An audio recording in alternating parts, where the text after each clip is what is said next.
إنما قولنا لشيء إذا أردناه أن نقول له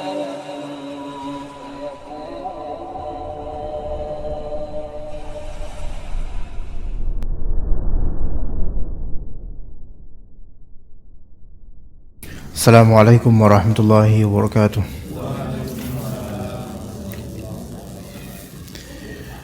Innal hamdalillah nahmaduhu wa nasta'inuhu wa nastaghfiruh wa na'udzu billahi min shururi anfusina wa sayyiati a'malina may yahdihillahu fala mudilla lahu wa may yudlil fala hadiya lahu. Asyhadu an la ilaha illallah wahdahu la syarika lahu wa asyhadu anna Muhammadan 'abduhu wa rasuluhu la nabiyya ba'dahu. Ya ayyuhalladzina amanu taqullaha haqqa tuqatih wa la tamutunna illa wa antum muslimun.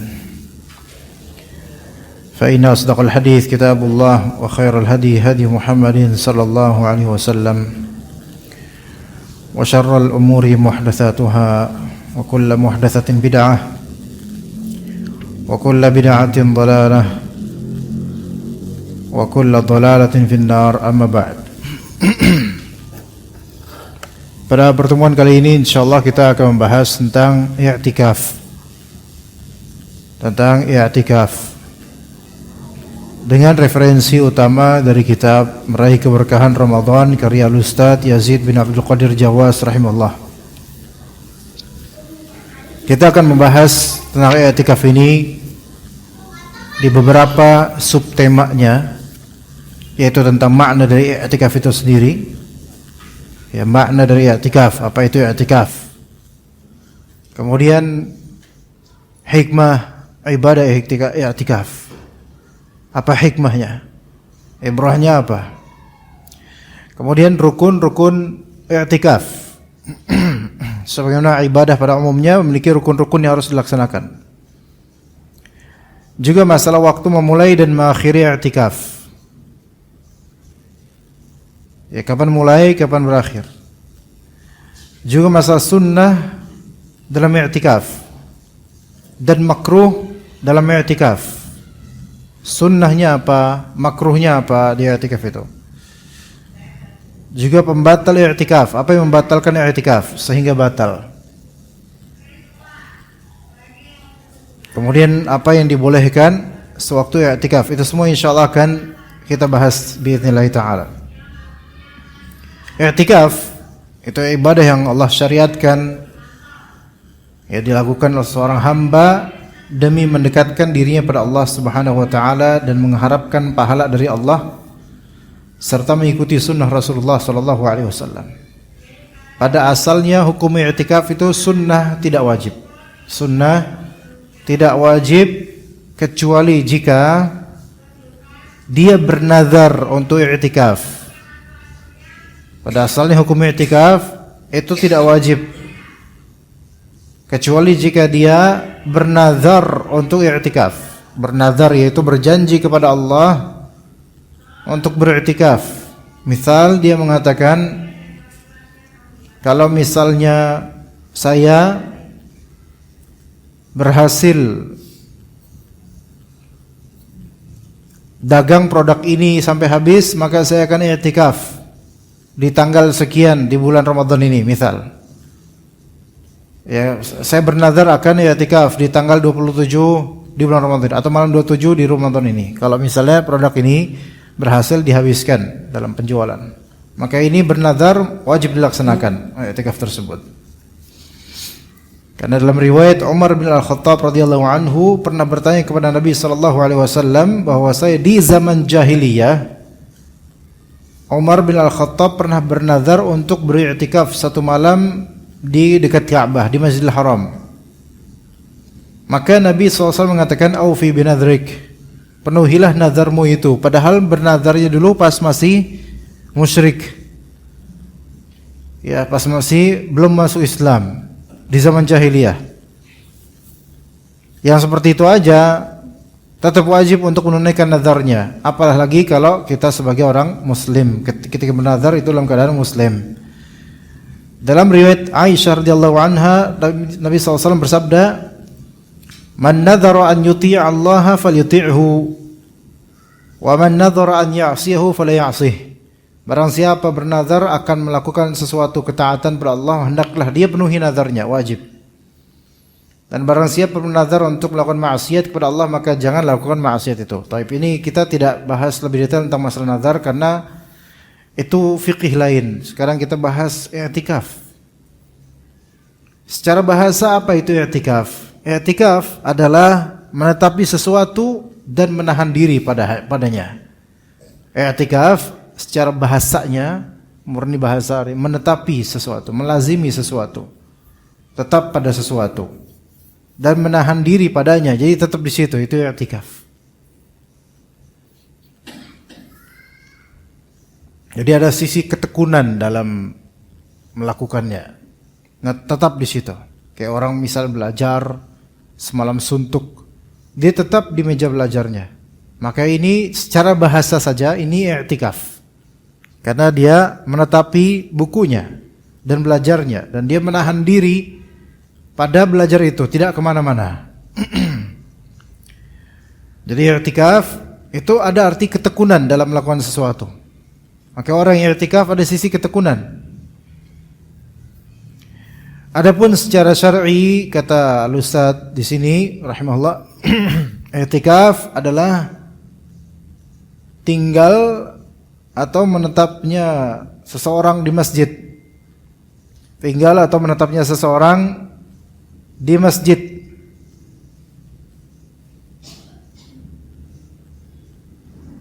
Apa tujuannya? Dengan tujuan mendekatkan diri kepada Allah. Mendekatkan diri kepada Allah. Mendekatkan diri kepada Allah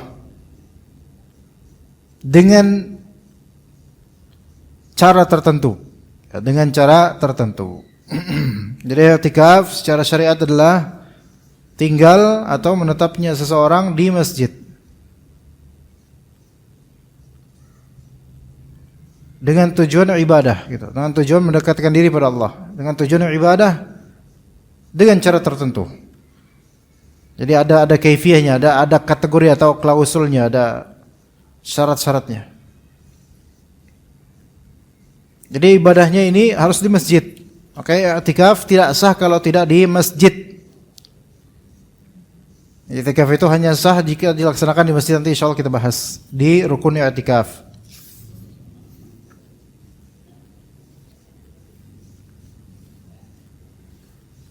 Allah Ta'ala berfirman di surat Al-Baqarah ayat 187,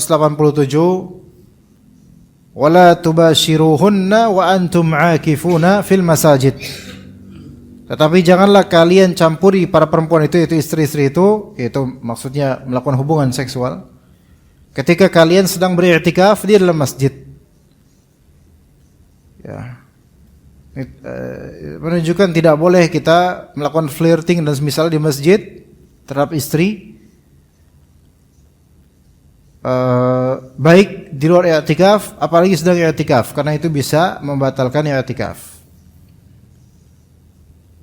Jadi dia sandarkannya amalan i'tikaf kepada masjid yang khusus dilakukan amal-amal ibadah di dalamnya dan ditinggalkan yang bergaul dengan istri padahal mubah hukumnya. Menunjukkan i'tikaf itu ibadah dan di masjid. Gitu, di masjid. I'tikaf itu bisa di luar bulan Ramadan, bisa. Di bulan lainnya bisa i'tikaf di masjid. Namun amalan i'tikaf ini lebih ditekankan di bulan Ramadan. Atau i'tikaf di bulan Dzulqa'dah, Dzulhijjah bisa di masjid. Jadi i'tikaf ini untuk kapanpun bisa gitu loh. Dan enggak cuma malam hari sebenarnya. Kapanpun bisa. Hanya ketika di bulan Ramadan itu lebih ditekankan. Dan terlebih di 10 terakhir bulan Ramadan. 10 hari terakhir bulan Ramadan, maka beliau di sini memberikan bold dalam kalimat ini. Jadi i'tikaf yang paling utama adalah yang dilakukan pada 10 hari terakhir bulan Ramadan. Hal ini sebagaimana yang dilakukan Rasulullah SAW pada setiap bulan Ramadan sampai beliau wafat. Kata Aisyah radhiyallahu anha, anna an-nabiyya sallallahu alaihi wasallam kana ya'takifu al-'ashr al-awakhir min Ramadan hatta tawaffahu Allah azza wa jalla thumma i'takafa azwajuhu min ba'dih. Bahwasanya Rasulullah SAW biasa beriktikaf pada 10 hari terakhir di bulan Ramadan sampai beliau wafat. Itu rutinitas yang beliau lakukan di hari terakhir Ramadan, di hari-hari terakhir, 10 hari terakhir Ramadan. Kemudian istri-istri beliau melaksanakan i'tikaf setelah beliau meninggal, yaitu ketika para ibu kita, yaitu istri-istri Nabi SAW radhiyallahu anhunna, mereka setelah statusnya menjanda karena Rasulullah SAW telah wafat, maka mereka pun beriktikaf. Ini menunjukkan diperbolehkannya janda untuk beriktikaf. Apakah butuh mahram? Enggak butuh mahram. Iktikaf itu enggak perlu jauh-jauh. Di masjid dekat rumah enggak apa-apa, atau di masjid di kotanya enggak apa-apa. Apakah dia wajib untuk minta izin sama suaminya? Hah? Ya orang udah meninggal gimana? Gimana kalau janda cerai? Enggak usah minta izin, ngapain minta izin? Minta duit? Ya subhanallah. Enggak usah minta izin. Dia kalau mau i'tikaf. Lillahi ta'ala, bukan karena pengen melihat daftar hadir i'tikaf ya.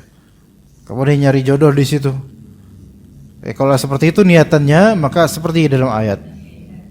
Ya, siapa yang hijrahnya untuk perempuan atau untuk siapa lawan jenis untuk dia nikahi, maka hijrahnya untuk itu, i'tikafnya untuk itu, bukan untuk Allah. Tapi kalau dari i'tikaf tersebut dapat jodoh, alhamdulillah. Tapi bukan itu yang dia cari. Dan betapa adanya kisah-kisah seperti itu, ummahat ya nyari-nyari jodoh enggak dapat-dapat, kemudian i'tikaf. Ternyata qadarullah jodoh i'tikafnya ada di ketua DKM masjid yang tempat dia i'tikaf ketika itu. Itu ada, enggak perlu sebut nama masjidnya. Ya. Ada itu terjadi. Yang ketua DKM tersebut istrinya lagi sakit-sakitan dan lagi pengen nyari istri baru untuk melayaninya karena dia juga keletihan dengan istri yang sakit-sakitan. Akhirnya i'tikaf, tadinya i'tikaf di suatu masjid lah di Jakarta, bukan Bekasi.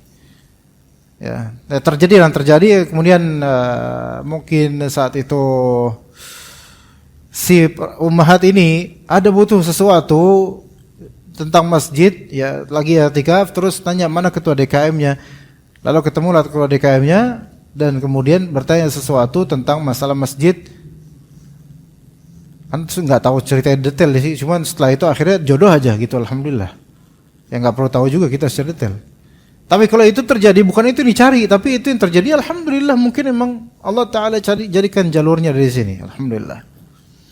Tapi nggak boleh dari awal kemudian niatannya supaya dapat jodoh di balik tirai, ta'aruf di balik tirai, itu nggak ada seperti itu, i'tikaf seperti itu ya.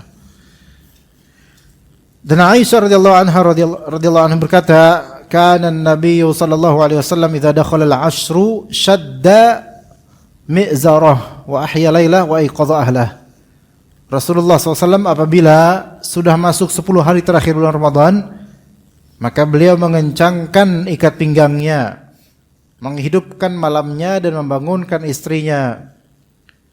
Mengencangkan ikat pinggang itu satu kiasan bahwa maksudnya beliau sallallahu alaihi wasallam bersungguh-sungguh dalam beribadah dan tidak bercampur dengan istri-istrinya. Kencangin ikat pinggang ini majaz, ya. Tidak bercampur dengan istrinya. Padahal itu boleh. Cuman Rasulullah SAW kan beliau sebagai contoh buat kita. Maka beliau pun i'tikaf 10 hari terakhir bulan Ramadan. Dan orang yang beriktikaf itu emang nggak boleh bercampur dengan istrinya. Maksudnya bercampur sini belum, nggak boleh flirting itu apa bercumbu atau jima. Dan beliau menghidupkan malamnya, yaitu beliau sallallahu alaihi wasallam sedikit sekali tidur di malam-malam 10 terakhir. Dan banyak salat serta berzikir. Semoga Allah Taala jadikan anak juga antum semua orang yang beriktikaf pada akhir nanti insyaallah. Amin. Juga wa aiqadha ahlah, beliau membangunkan istrinya. Artinya beliau sallallahu alaihi wasallam menyuruh mereka salat malam, tarawih dan melakukan ibadah lainnya. Bagaimana bangun istrinya sementara beliau ada di masjid, gitu kan? Ini menunjukkan bolehnya seorang suami jika berhajat pulang ke rumah untuk membangunkan istrinya supaya i'tikaf atau supaya zikir di malam hari, itu boleh. Ya. Tapi sekarang enggak perlu sampai segitu. Kita sekarang ada handphone. Sekarang ada handphone. Cukup telepon aja istri itu dan bilang sebelum i'tikaf bilang jangan di silent handphonenya. Kalau saya telepon bangun. Gitu. Ya jam berapa nanti antum lagi di masjid i'tikaf? Misal jam 1 seperti malam terakhir itu istri jam setengah 2 antum telepon istri antum. Gitu. Telepon sampai diangkat. Enggak diangkat-angkat antum samperin ke rumah. Gitu. Begitu. Dan itu yang anak lakukan ke istri-istri anak, Pak. Ketika i'tikaf mereka anak telepon satu-satu sampai bangun. Enggak boleh enggak bangun. Kalau enggak bangun, anak santronin nanti. Begitu, bangun. I'tikaf. Walaupun lagi haid. Bangun enggak mesti i'tikaf, bukan i'tikaf. Bangun zikir atau baca Quran atau zikir di malam terakhir Ramadan. Begitu. Ya. Walaupun dalam keadaan hamil, walaupun dalam keadaan menyusui, itu bukan alasan untuk apa? Tidak beribadah. Kayak gitu. Dan insyaallah bisa. Yang istri berapa aja bisa, apalagi istri satu, harus lebih bisa lagi. Ya. Kalau yang bujang, ya bismillah aja lah, doa aja lah. Ya insyaallah dapat istri. Jadi harus gitu. Bukan wajib, tapi harus di sini artinya suatu kemestian. Kalau kita mau benar-benar maksimal, ini pun sebenarnya kita belum banyak maksimal sebenarnya dalam ibadah ini. Masih banyak kekurangan. Ya. Ya. Maaf jangan di situ semua, nanti orang masuk nanti pada pangku-pangkuan di situ nanti. Ya. Jadi begitu, bangunkan istrinya. Ya. Kadang kebalik, suaminya dibangunin. Istri i'tikaf di masjid, suaminya di rumah. Subhanallah, ini kebalik nih. Ini kebalik. Ya. Istrinya kemudian bangunin suaminya. Telepon, diintimidasi semua. Bangun enggak, Pak? Bangun enggak? Kalau bangun saya enggak pulang nih. Misalnya, ini kebalik. Tapi perempuan yang dia misal bukan janda, dia perawan misalnya. Belum menikah. Boleh enggak i'tikaf? Ya boleh, enggak masalah. Siapa yang larang? Kecuali jika walinya melarang, yaitu bapaknya. Karena alasan keamanan atau muruah kewibawaan atau lainnya, maka boleh dilarang jika ada madarat yang lebih besar. Ya. Tapi pada asal jangan dilarang. Karena ini ibadah. Begitu. Diriwayatkan juga dari Ummul Mukminin Aisyah radhiyallahu anha, kana Rasulullah sallallahu alaihi wasallam yajtahidu fil ashril awakhir ma la yajtahidu fi ghairi. Rasulullah SAW bersungguh-sungguh dalam beribadah pada 10 hari terakhir di bulan Ramadan, melebihi kesungguhan di malam-malam lainnya. Tapi sekarang tanggal berapa? Sekarang 12. Masih 8 hari lagi insyaallah 10 hari terakhir. Kalau misalnya sekarang nih hari ini tanggal 20, berarti nanti malam itu malam 21. Ada indikasi Lailatul Qadar mungkin bisa aja. Ya begitu. Jadi kalau hari ini nih tanggal 20 ini siang ini puasa ke-20 kalinya, berarti nanti mulai maghrib itu sudah malam 21. Berarti udah mulai itu 10 terakhir dan itu termasuk ganjil 21. Ya besoknya 22. Nah besok lagi ganjil 23. Taib. Kemudian dikatakan hikmah ibadah i'tikaf. Kata Ibnu Qayyim rahimahullah, baik dan lurusnya hati dalam menempuh jalan Allah itu tergantung pada totalitasnya berbuat karena Allah dan kebulatannya secara total hanya tertuju kepada Allah. Totalitas di sini. Jadi wallahu alam, i'tikafnya seseorang itu adalah bukti usahanya dia untuk totalitas dalam menjalani ibadah di bulan Ramadan. Buktinya di situ. Karena secara realita kita bisa lihat, tidak ada orang yang kendor di 10 pertama, kendor di 10 kedua, terus tiba-tiba di 10 terakhir itu benar kuat gitu loh, apa i'tikaf betul-betul. Itu hampir nggak ada. Hampir nggak ada. Yang umumnya rata-rata adalah orang yang i'tikaf itu yang memang dari awal pertengahan sungguh-sungguh makanya dia i'tikaf. Rata-rata gitu. Ya, rata-rata seperti itu. Jadi bukti karena apa? Karena kekendoran atau mulainya futur itu banyak sekali terjadi mulai dari 10 yang kedua. Nih sekarang nih 10 kedua. Mulai futur. Beberapa orang sudah mulai hilang dari masjid. Ya subhanallah. Walaupun banyak istiqomah insyaAllah. Nah lebih futur lagi nanti kalau udah 10 terakhir. Apalagi sudah mikirin lebaran, udah mikirin pulang kampung, udah mikirin gaji, THR, bagi hasil, perhitungan dagangan, itu sudah mulai makin futur. Ya, Anda sebagai pedagang itu juga merasakan godaan itu, Pak. Dan itu tidak mudah bagi sebagian orang. Semoga Allah Ta'ala tetapkan kita dan berikan kepada kita dan mereka hidayah untuk bisa tetap istiqamah. Karena pun para pedagang-pedagang ini mereka juga sebenarnya pengen, hanya saja memang belum Allah kasih hidayah dan juga masih mereka lebih pro kepada keduniaan mereka. Nah, keterceraian hati tidak bisa disatukan kecuali oleh langkah menuju Allah. Berlebih-lebihan dalam makan, minum, bergaul dengan manusia, pembicaraan yang banyak dan kelebihan tidur hanya menambah keterceraian hati serta terserak di setiap tempat, jadi scattered, yaitu mess. Dia apa? Tercerai-berai. Urusannya itu kana amruhu furta, yaitu urusannya itu berserakan gitu, enggak rapih. Kenapa? Ternyata rata-rata sebab ketidakrapihan schedule dan penjadwalan atau urusan-urusan kita adalah fudul at-ta'am wasyarab, berlebihan dalam makan minum. Fudul al-mukhalatah, berlebihan dalam pergaulan. Fudul al-kalam, berlebihan ngomong. Ya, pembicaraan yang banyak ngomong. Juga fudul an-naum, banyak tidur. Ya, ini kaum rebahan nih seperti ini. Makanya kaum rebahan itu urusannya itu banyak terserak-serak gitu, enggak benar.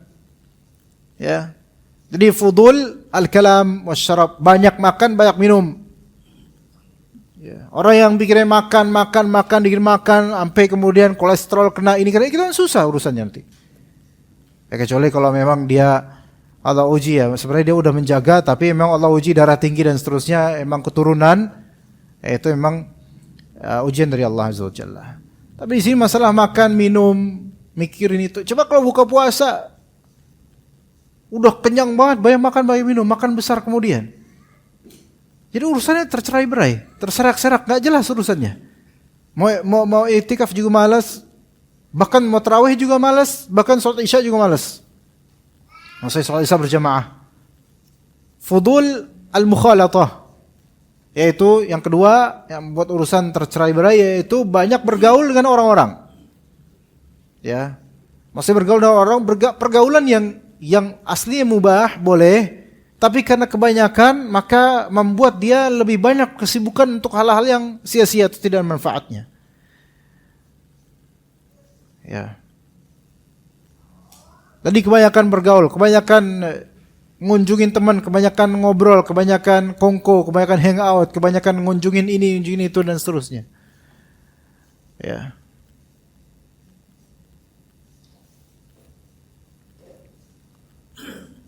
Kemudian yang ketiga, fudul al-kalam. Kebanyakan bicara hal-hal yang mubah, kebanyakan ngomong, semua diomongin. Kayak seperti ini urusannya enggak beres. Dan bisa dikatakan omdo atau omon-omon, ngomong doang, banyak ngomong. Apa yang ada di hatinya itu yang diomongin, selalu gitu. Maka fudulul kalam seperti ini harus dididik lagi. Kalau kita melihat ada orang semuanya diomongin, kita hampir bisa pastikan ini orang pasti banyak urusan gak beres. Dan ucapannya jauh lebih banyak daripada tindakannya. Ya, begitu. Kemudian ada juga yang keempat, fudul an-naum, kebanyakan tidur.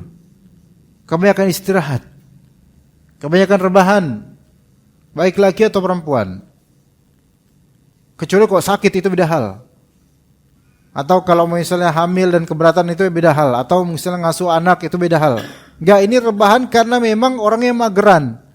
Dan enggak mau punya banyak aktivitas. Malas. Dan biasa yang fudul an-naum ini ada sebabnya, itu kebanyakan makan juga ini. Makan makan. Ya. Kebanyakan makan. Jadi aktivitas enggak mobile kemana-mana tuh, enggak, malas kemana-mana tuh. Ya. Tapi zaman sekarang udah cukup dengan handphone. Bisa rebahan, banyak kaum rebahan. Maka kaum rebahan tuh mereka adalah ras yang paling menang ketika di zaman PSBB dulu. Pas Covid itu. Mereka bahagia banget itu. Ya. Diam aja gitu. Ada beberapa orang rebahan gak bergaul sama manusia, gak ngapa-ngapain. Cuma nonton Netflix seharian, nonton Netflix. Nonton film seharian, semua drama, semua series, semua episode itu ditonton semuanya. Udah kayak menu wajib buat dia. Belajar enggak, ini enggak, itu enggak, nonton seperti ini jadi bodoh. Urusannya itu enggak ada yang benar. Ya, janji dengan orang enggak terpenuhi. Banyak urusan enggak benar. Nah, seperti itu. Ini semua memutus dari jalan menuju Allah. Melemahkan iman kita, merintangi dan menghentikan dari hubungan kepada Allah. Coba orang-orang seperti berlebihan dalam makan minum, bergaul banyak, berbicara, itu ketika Ramadan itu malas. Ramadan tidur aja lah, tidur. Kata mereka, tidur di bulan Ramadan ibadah. Ini salah juga ini. Akhirnya tidur seharian. Ya, di malam kelayapan. Pas siang tidur doang gitu. Nah, habis subuh udah tidur dia, untung hari libur. Bangun-bangun beduk maghrib. Subhanallah, itu zuhur sama asar dikemanain? Atau minimal dia mungkin sampai zuhur tidur lagi, asar tidur lagi. Subhanallah, katanya kenapa kok tidur? Tidur pas puasa itu ibadah, enak ya kalau gitu. Terus orang-orang yang beraktivitas, orang jualan, orang dagang, mereka ibadah nggak tuh? Ya, ini salah. Banyak orang dulu nganggap gitu dulu. Ya, sehingga membuat malas. Padahal ketika di puasa tetap harus segar, Pak. Ya, Pak. Kayak sebagian dari antum. Sebagian, Pak, sebagiannya enggak kelihatan segar. Harus tetap segar, harus prima, ya. Nah, aja Anda puasa juga sama kayak antum jemaah.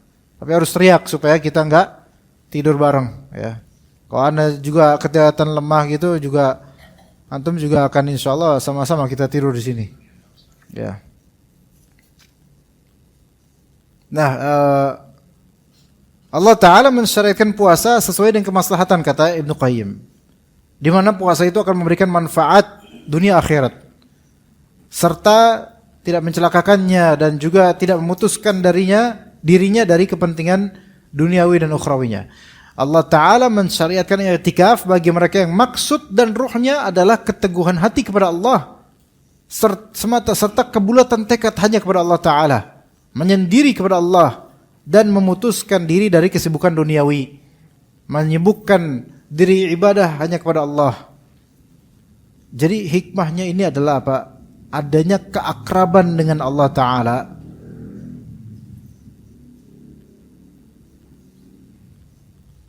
Intimacy gitu, intimacy kalau misalnya di bahasa Inggrisnya kedekatan, keintiman dengan Allah Azza wa Jalla, atau itu mungkin bahasa yang lebih afdal adalah di bahasa Arab ya, al-khulwah, yaitu menyendiri kepada Allah Ta'ala.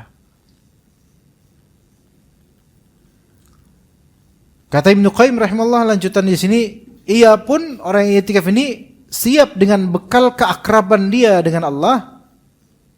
Dia siap dengan itu pada hari yang menakutkan di alam kubur nanti.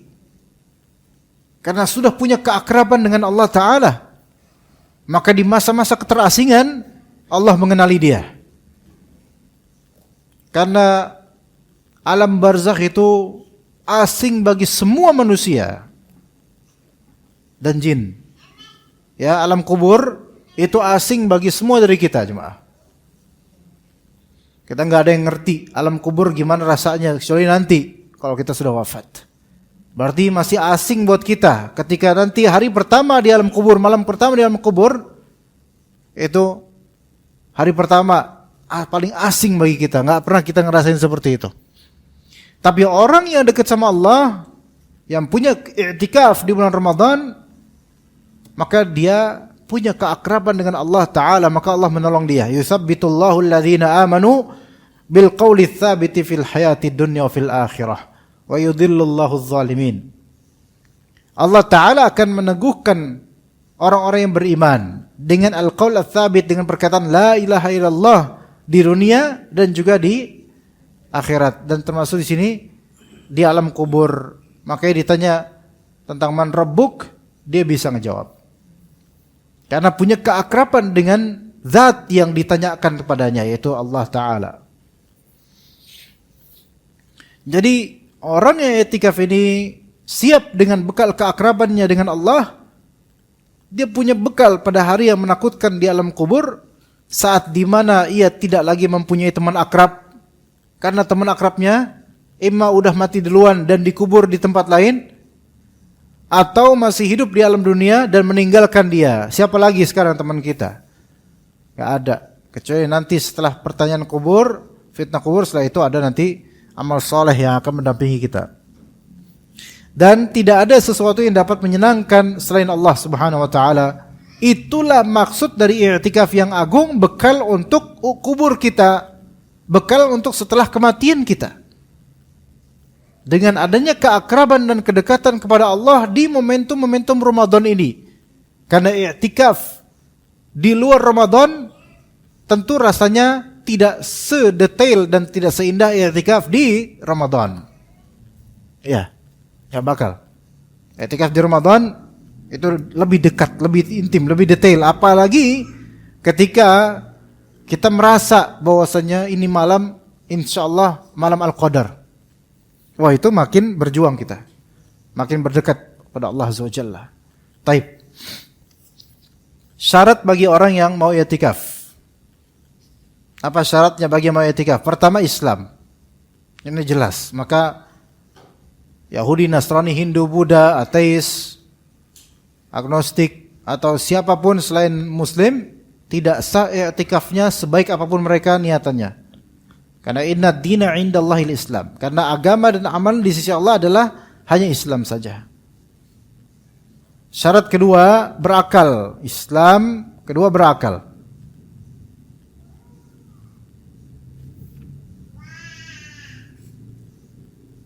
Syarat kedua, berakal. Maka orang gila di sini gila yang memang nggak waras. Akalnya itu minus atau ini nggak ada akal. Itu tidak sah orang gila itu.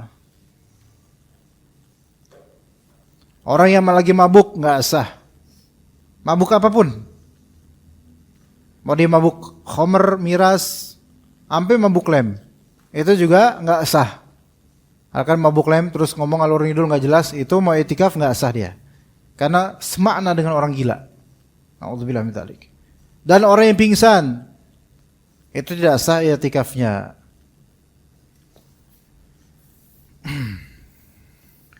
Kemudian yang ketiga, tamyiz. Tamyiz. Syarat yang ketiga, tamyiz. Apa itu tamyiz? Tamyiz itu usia anak yang belum baligh namun sudah bisa membedakan baik dan buruk. Ya. Atau jadi anak ini belum baligh, tapi dia bisa membedakan baik dan buruk dan bisa beramal, bisa beribadah. Ini namanya usia tamyiz atau disebut anak mumayyiz namanya. Mumayyiz. Ulama sebagiannya mereka membatasi ini usia 7 tahun ke atas. 7 tahun ke atas. Ini sah nih. Tapi yang lebih sahih adalah tidak dipatuk dengan usia secara absolut, melainkan dikembalikan kepada bagaimana itu anak. Karena ada kalanya ada anak usia 8 tahun tapi pelangak-pelongo, nggak ngerti apa-apa. Ada itu. Bahkan saya punya tetangga, salah satu tetangga itu anaknya usia SMP atau SMA lah gitu. Tapi emang pelangak-pelongo dia, kayak ada yang konslet gitu dia. Itu kalau sholat itu gerak-gerak terus ngeliatin orang yang di sampingnya. Jadi pas kalau saya samping dia di samping saya nih, di samping kiri saya, tasyahud akhir. Tahu nggak dia ngapain? Ngeliatin saya kayak gini, di mukanya gini ngeliatin saya kayak gini. Pengen banget tuh saya bilang balik apa loh, pengen saya gituin gitu.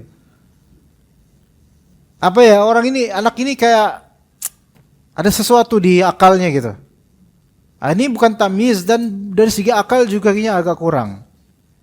Walaupun berakal, orang gamer kok, YouTuber kok. Ya, berakal, cuman ya seperti ini anaknya. Taib, ini tamyiz kalau anak ini usia 6 tahun bahkan. 6 tahun. Dia bisa baca Quran, dia ngerti agama, dia bisa sholat dengan baik. Sebenarnya dia bisa untuk i'tikaf, dan sah i'tikafnya dapat pahala enggak? Dapat pahala dia, dan orang tuanya yang ngajak dia. Dapat pahala. Oh, si tamyiz. Jadi enggak mesti 7 tahun, tapi umumnya anak 7 tahun udah bisa. Udah ngerti. Ya. Taib. Itu syarat ketiga.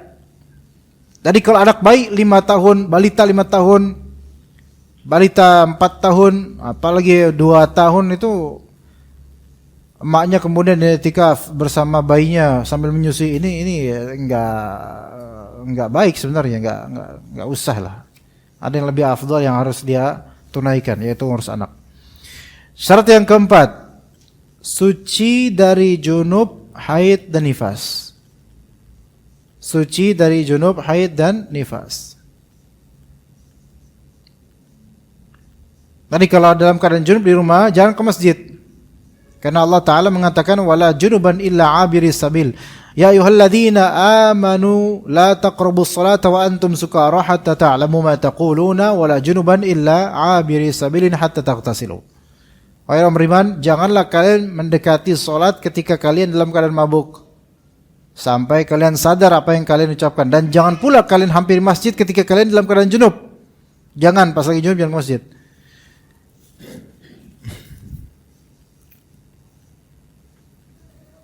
Oke. Jadi orang junub nggak bisa i'tikaf. Kalau misalnya dia i'tikafnya, dia junubnya pas lagi i'tikaf, lagi tidur, dia junub di dalam masjid, maka i'tikafnya tetap sah. I'tikafnya tetap sah karena dia junubnya pas lagi i'tikaf dan dia diharapkan bergegas untuk mandi junub dan tidak batal i'tikafnya. Ya. Haid, nifas, ini pembatal i'tikaf bagi yang i'tikaf. Haid dan nifas pembatal i'tikaf bagi yang i'tikaf. Terutama haid ya. Dia lagi haid nih perempuan, terus malam itu tiba-tiba keluar, dia lagi i'tikaf, terus tiba-tiba malam itu keluar darah haid, maka batal i'tikafnya. Dia keluar dari masjid dan pulang ke rumah. Taib, yang syarat kelima dikatakan di sini,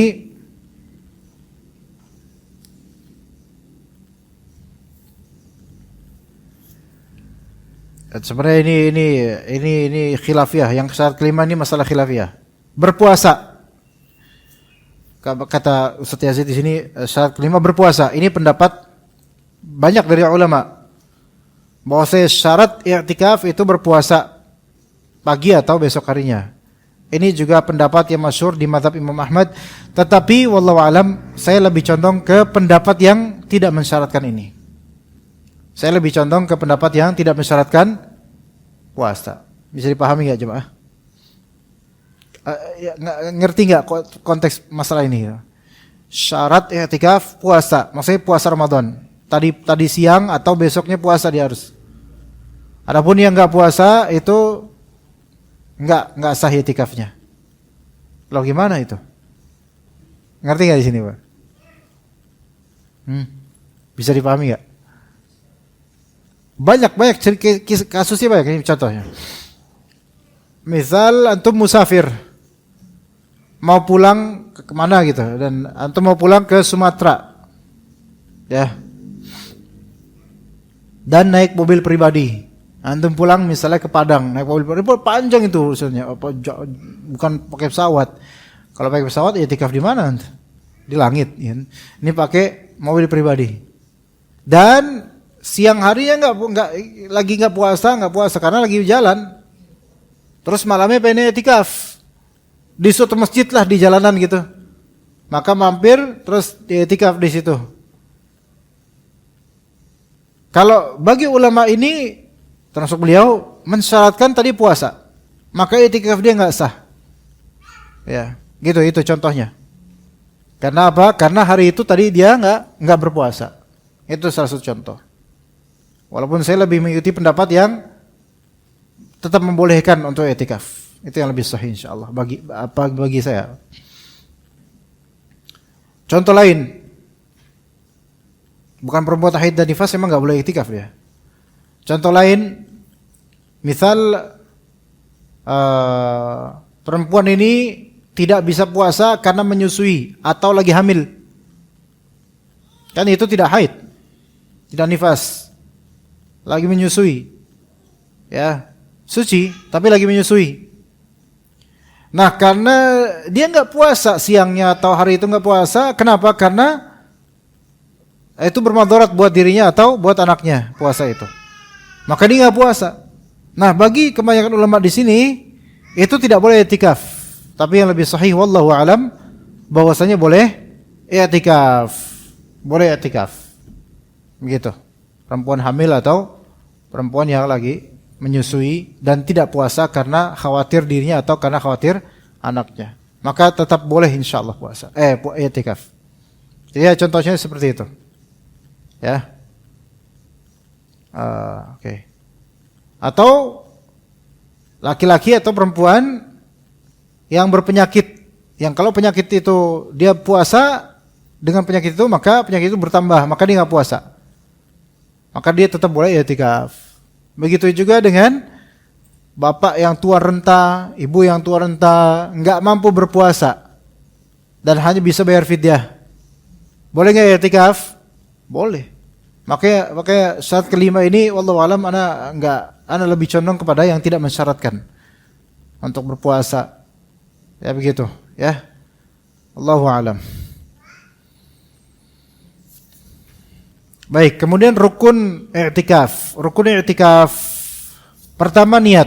Ini jelas banget. Semua amalan kan harus ada niatnya. Ini jelas. Ya, tidak dijelaskan juga udah jelas insyaallah ya.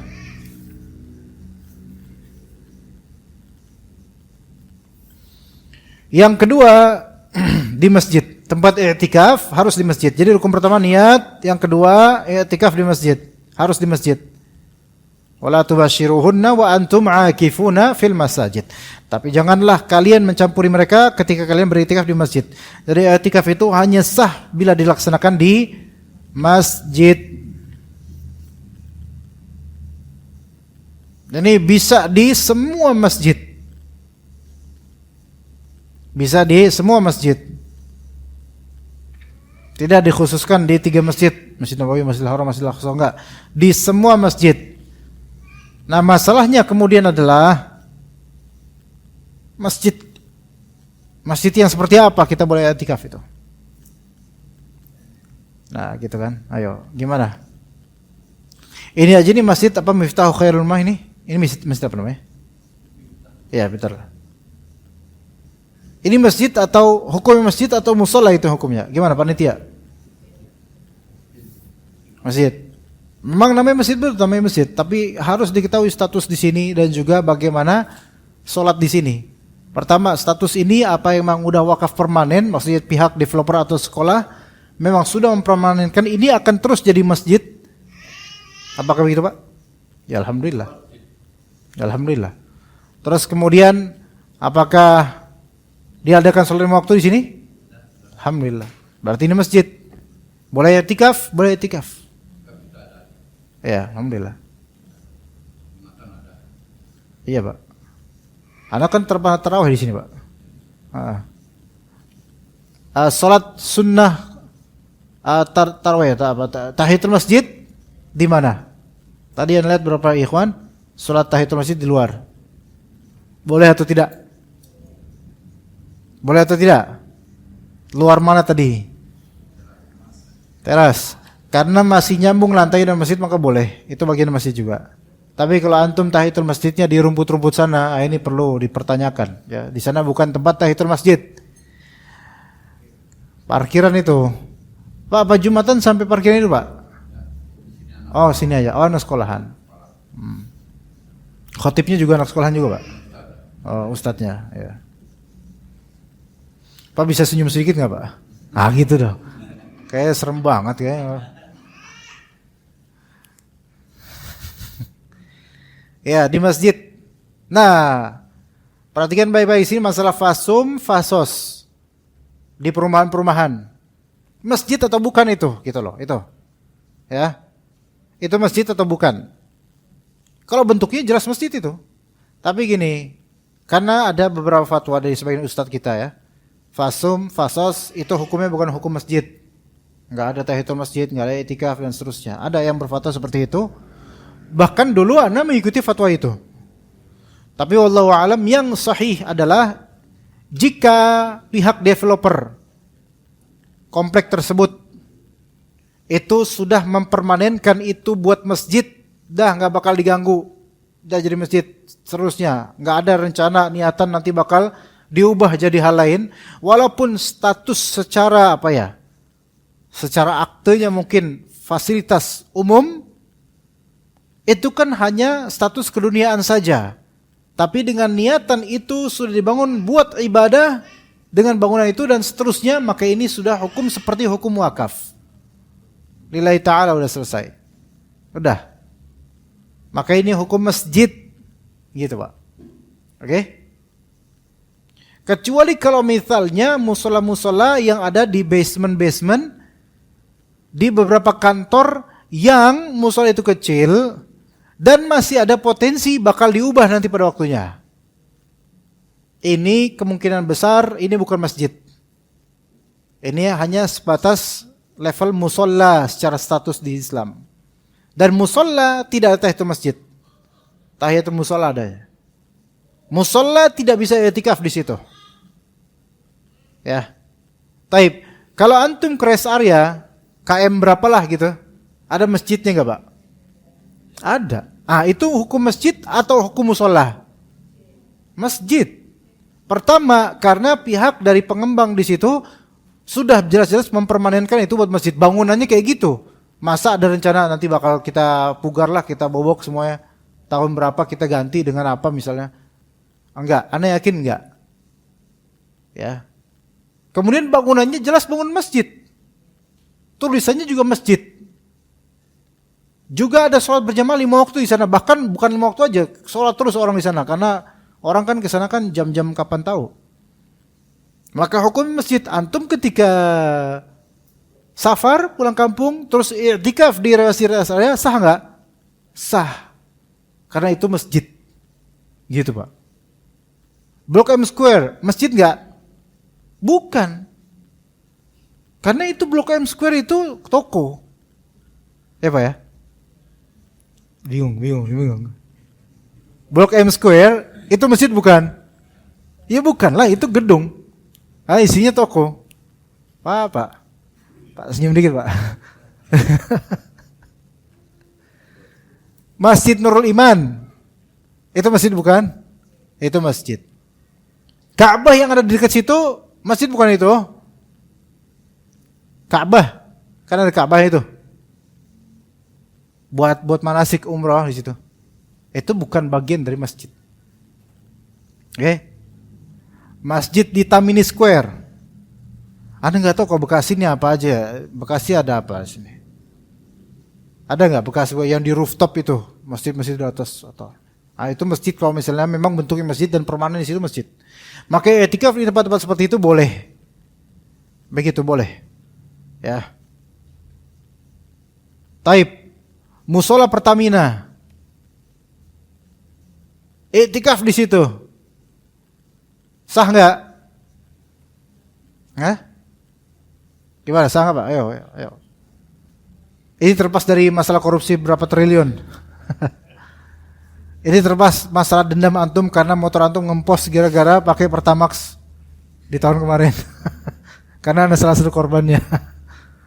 Ayo, itu iktikaf itu sah atau tidak? Tidak sah. Mau dia di Vivo, mau dia di Shell, itu semua hukumnya musola, bukan masjid. Karena apa? Karena itu bukan permanen. Pada suatu saat bisa aja diganti itu. Pertamina jadi apa? Bisa aja diubah. Nah, itu bedain. Ya gitu. Gitu Pak. Jadi kalau misalnya kita melihat udah di pinggir jalan, udah tulisannya masjid atau musola, selama kayak gitu bangunannya buat sholat berjamaah, kita udah nggak perlu bertanya-tanya lagi ini masjid hukumnya. Adapun lafal musola secara uruf itu status uruf aja kita, yang mana kita kan biasa ini aja Pak, ini bisa aja dikatain orang ini musola, nggak pantas jadi masjid nih mah, ya nggak Pak? Karena apa? Kelihatan kecil bagi sebagian orang. Tapi ini hukumnya masjid karena udah permanen, udah buat masjid emang. Udah bentuknya bentuk masjid juga, sholat berjamaah rutin di sini gitu. Ya. Ada masjid kampung nih, biasanya di kampung-kampung kita, di pedalaman, di desa-desa, itu biasanya ada masjid desa, alun-alun gitu. Nanti ada musola-musola ranting. Ya enggak Pak ya? Di tiap RT atau di tiap gang itu nanti ada musola-musola kecil ranting. Paling gedenya cuma 1/4 ini, Pak. Kecil gitu. Pertanyaan saya, ini masjid atau musola hukumnya secara syar'i? Masjid. Masjid, kenapa? Ini permanen buat ibadah. Walaupun masalahnya adalah enggak 5 waktu tuh orang sholat situ. Bukan karena emang gimana-gimana, tapi karena orangnya banyak yang malas sholat. Itu banyak terjadi di desa-desa Pak. Jadi itu musola secara uruf kita pada masjid itu. Itu cuman sholat subuh sama maghrib isya doang. Zuhur sama asar itu cuman jin doang yang sholat di situ. Bahkan isya aja itu udah mulai berkurang. Subuh itu tinggal orang-orang yang tahun ke depan mungkin udah nggak ada mereka. Udah wafat. Ya itu yang anak-anak lihat di beberapa desa tuh, anak sangat sakit hati anak ketika lihat musola itu. Anak mudanya nggak ada. Itu subhanallah. Taib, ya jadi penting untuk difahami hal yang seperti ini ya. Jangan sampai salah. Kemudian wanita beriktikaf. Kata ulama, banyak para ulama mengatakan tidak sah seorang wanita beriktikaf di masjid rumahnya sendiri, musola rumah, musola pribadi. Itu tempat ibadah pribadi di dalam rumah, karena masjid di dalam rumah tidak disebut masjid secara syar'i. Terlebih ada keterangan valid yang menerangkan bahwa para istri Nabi SAW, para istri melakukan i'tikaf di Masjid Nabawi. Jadi kalau misalnya istri-istri kita di rumah, walaupun beribadah, sholat, zikir, baca Quran, itu tidak disebut i'tikaf. Tapi tetap disebut ibadah yang agung, iya betul. Tapi bukan i'tikaf namanya. Ya. Wanita yang beriktikaf di masjid diharuskan membuat kemah tersendiri dan terpisah dari kaum laki-laki. Maksudnya terpisah dari kaum laki-laki. Ada hijabnya, ada tirainya, enggak boleh bareng gitu. Ya. Adapun di zaman sekarang ini, kata beliau melihat ya seperti kita juga, maka harus dipikirkan benar-benar tentang fitnah yang akan terjadi apabila para wanita hendak i'tikaf, yaitu terjadinya ikhtilat dengan laki-laki di tempat yang semakin banyak fitnah. Itu harus diperhatiin. Ya, terjadi banyak masjid itu seperti itu. Malah justru daripada ngobrol di teras, laki perempuan. Bukan di masjid sunnah, rata enggak masjid sunnah insyaallah enggak gini. Ya. Tapi soal bolehnya, para ulama membolehkan, boleh. Namun diusahakan untuk tidak terjadi saling pandang antara laki-laki dan wanita, betul-betul dieksklusifkan, wanita betul-betul dibedakan, ya. Dan wanita yang i'tikaf di masjid jika dia punya suami harus mendapatkan izin dari suaminya. Harus. Baik. Kapan memulai dan kapan mengakhiri i'tikaf?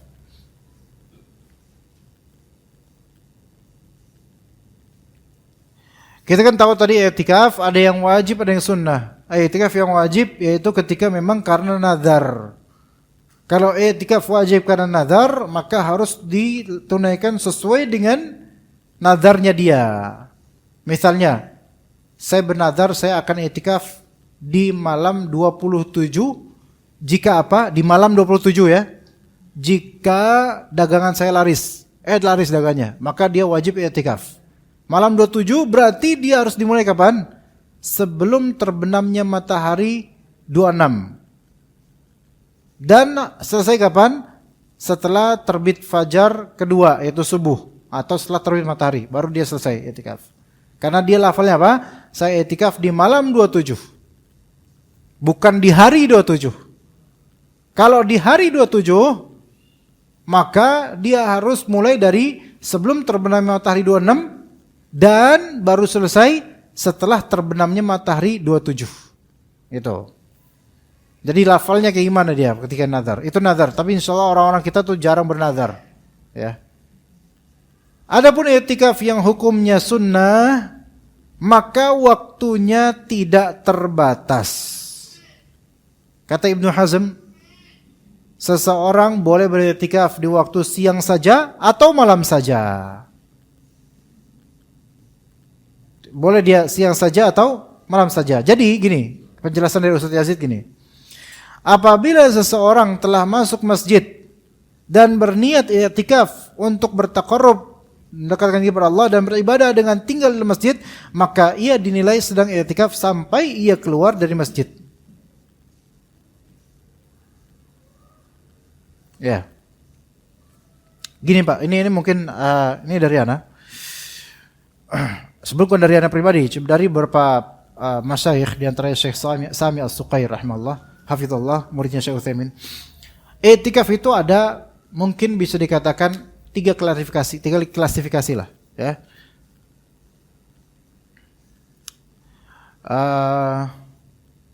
Ya ada i'tikaf yang akmal, yaitu i'tikaf yang paling sempurna. Kedua, i'tikaf yang sempurna. Dan ketiga, i'tikaf yang sah namun tidak sempurna, ya. Yang pertama, i'tikaf yang paling sempurna. Yang kedua, i'tikaf yang sempurna. Yang ketiga, i'tikaf yang tetap sah walaupun tidak sempurna. Jadi tiga tuh. Tiga, ini sesuai dengan martabatnya, penilaiannya. Yang pertama, i'tikaf yang paling sempurna, akmal, atam. Yang kedua, i'tikaf yang kamil, tam, yaitu yang sempurna, tapi tidak paling. Yang ketiga, i'tikaf yang bagus, namun sah, namun tidak sesempurna yang sebelumnya tadi. Seperti apa itu? Yang pertama, i'tikaf yang paling sempurna. Ini untuk 10 hari terakhir ya kita omongin. Yaitu sebelum matahari terbenam pada tanggal 20 Ramadan. Dia mulai masuk masjid dengan niatan i'tikaf. Sebelum matahari terbenam pada tanggal 20 Ramadan. Jika misalnya ini nih sekarang nih hari Rabu 20 Ramadan nih nanti. Berarti nanti sebelum maghrib antum masuk ke masjid i'tikaf. Ya. Itu. Terus berakhir kapan? Keluarnya kapan? Ini sebagian ulama berbeda pendapat, ya. Ada yang mengatakan subuh di hari Id, ada yang mengatakan setelah selesai salat Id. Tapi wallahu alam berakhir di maghrib setelah keputusan pemerintah. Kalau di kita sekarang, kalau keputusan pemerintah, misalnya Ru'yatul Hilal gitu kan, Hilal Syawal gitu. Ini 29 Ramadan nih, udah 29 nih. Maghribnya kan ada sesi itsbat. Ini hilalnya gimana nih? Besok Lebaran atau besok lanjut 30 Ramadan. Gitu kan? Jangan keluar dulu habis maghrib, jangan keluar dulu, tunggu keputusan pemerintah. Karena kok keluar dulu, taunya besok belum Lebaran, ya nanggung satu hari lagi. Ya, batal dong. Nah, Isya keluar ininya keputusannya bahwa saya besok Lebaran. Boleh nggak dia udah selesai i'tikaf? Ini udah selesai i'tikafnya, dia udah boleh pulang, itu yang sahih. Ini yang paling sempurna. Jadi mulai kapan, Pak? Sebelum maghrib di hari 20. Karena maghrib itu mulai masuk malam 21. Sampai dia dengar keputusan pemerintah bahwasanya besok lebaran. Gitu ya. Kalau ternyata di 29, sore 29, maghribnya kan bisa aja 1 Syawal, bisa aja 30 Ramadan. Nah, keputusan pemerintah Isya terbit bahwasanya besok diteruskan 30 Ramadan. Maka supaya sempurna, dia keluar nggak atau dia tetap di masjid? Tetap di masjid. Kapan dia keluar di masjid nanti? Besok maghrib, gitu. Gimana? Bisa dipahami nggak, Pak? Ini bagian paling sempurna. Taib. Kalau dilihat dari auranya kayaknya susah gitu kayak gini, ya. Berat soalnya, subhanallah, berat. Yang kedua, yang sempurna, namun bukan paling sempurna pastinya. Jauh lebih sempurna yang tadi, ya. Ya tadi memang subhanallah itu, i'tikafnya Rasulullah itu. Yang kedua, yaitu dia i'tikaf hanya di malam atau siang, terutama malamnya. Di malam atau siang, terutama malamnya. Karena malam lebih afdol. Umumnya lebih afdol, ya. Bagaimana itu di malam atau siangnya? Kalau dia i'tikaf di malam maka komplit malam. Kalau dia i'tikaf di siang maka komplit siang. Gimana komplitnya? Kalau dia i'tikaf di malam berarti dia masuk sebelum maghrib, keluar setelah subuh. Gitu ya. Kalau dia i'tikafnya siang maka dia masuk sebelum subuh dan keluar setelah maghrib, gitu. Bisa dipahami, Pak? Tapi malam dia afdol. Nah, kalau antum mau milih yang kedua ini, pulang kerja misalnya, langsung masjid sebelum maghrib. Pulang kapan? Besok, pada subuh. Ya. Minta izin nggak sama istri, Pak? Nggak usah. Lalu masa minta izin sama istri? Nah, ajaibnya laki-laki itu banyak yang apa-apa minta izin lo sama istri. Emang kayak apa dia? Sebaliknya dong, istri yang minta izin. Mungkin memberitahu aja, bukan minta izin. Kalau minta izin nggak usah. Laki-laki itu nggak minta izin sama istrinya. Kecuali minjem duit ya, minta izin. Kemudian yang ketiga ini apa? Sah, tapi bukan yang sempurna. Dia i'tikaf kapanpun dan berapapun durasi dia i'tikaf. Di bagian dari malam atau di bagian dari hari. Nah, ini apa? Kapanpun dan berapapun durasi dia i'tikaf. Baik di bagian malam atau di bagian siang. Tapi dia nggak sempurna. Kayak gimana? Ada kajian gimana? Iya, sebenarnya kayak gini nih, Pak. Tapi niatan i'tikaf, Antum datang kajian ini misalnya di bulan Ramadan, sengaja ke masjid nih. Saya pengen niatan i'tikaf di masjid, ibadah dengan cara menyimak kajian. Salat sunnah, tahiyatul masjid dan menyimak kajian. Dan nanti mungkin habis kajian saya mau baca Quran. Durasi berapa? 1,5 jam atau 2 jam. Maka segitu itu niatan i'tikaf sah sebagai i'tikaf. Karena yang dilakukan di sini kan amal soleh. Kita nggak ngobrol apa, nggak ngomong jorok, nggak, amal soleh. Maka ini sah sebagai i'tikaf secara parsial, secara apa? Cuman bagian saja, serpihan saja. Enggak all night atau all day, enggak sepanjang malam, enggak sepanjang siang kan? Enggak. Nah, maka nilai i'tikafnya ada enggak? Ada di sini. Pahalanya sesuai dengan kadar durasi i'tikaf dia. Begitu, Pak. Contoh lain. Buka puasa di mana, Pak, biasanya, teman? Misal rumah, ya. Kemudian maghrib di masjid. Ba'da maghrib balik ke rumah. Kemudian makan besar sedikit, misalnya. Atau siap persiapan buat nanti tarawih, gitu kan? Nah, kalau memang sholat isya dan tarawih itu bukan i'tikaf, Pak, karena itu memang kan sholat. Ya, ke masjid ngapain? Sholat tarawih, ya udah. Itu enggak nilai i'tikaf, itu nilai sholat tarawih. Ya. Nah, tapi antum niatin setelah sholat tarawih saya pengen setengah jam baca Quran, i'tikaf. Apakah niatan 30 menit baca Quran di sini sebagai i'tikaf sah sebagai i'tikaf? Sah sebagai i'tikaf. Tapi nilainya hanya 30 menit itu dengan baca Quran dia. Gimana bisa dipahami Pak ini? Atau dia hanya sampai jam 12 malam. Ntar jam 12 malam dia pulang ke rumah karena besok mau kerja. Taib. Apakah dia seorang yang beriktikaf? Iya, sah iktikafnya. Tapi enggak sesempurna yang dari sore sampai besok pagi. Apalagi yang dari tanggal 20 sampai akhir Ramadan. Oh itu Masya Allah. Itu Masya Allah itu. Ya.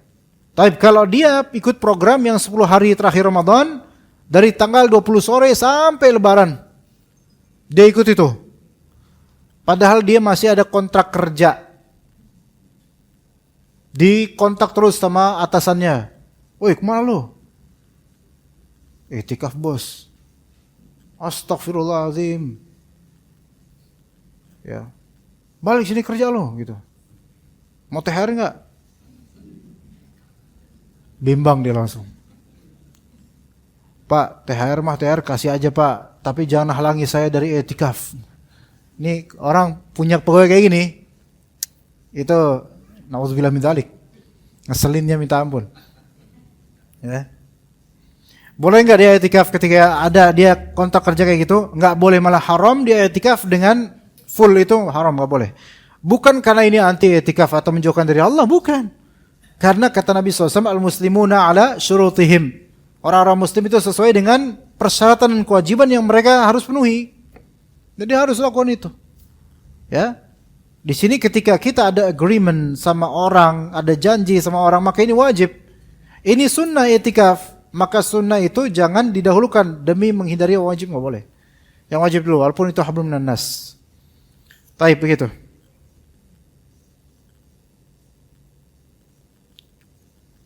Sunnah-sunnah bagi orang yang i'tikaf, apain aja?